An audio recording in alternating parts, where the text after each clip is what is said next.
Is your iPhone running slower than usual, or are websites acting strangely?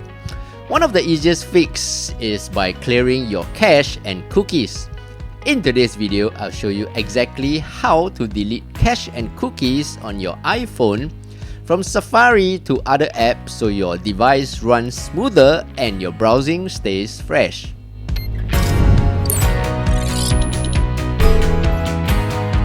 Hey, what's up everyone, I'm Steph, and in this channel, I teach you quick daily tech tips that make your life a little easier. Go to your settings on your iPhone and scroll down to Apps.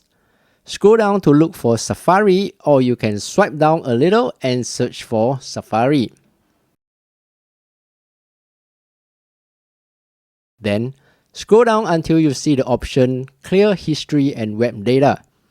Tap on All History to clear all your history from your Safari web browser. Additionally, you can check on Close All Tabs to close all your tabs. Tap on Clear History.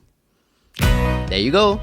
If you found today's video useful, do give it a thumbs up and subscribe for more useful videos like this. Until the next video, I'm Steph, take care and bye-bye.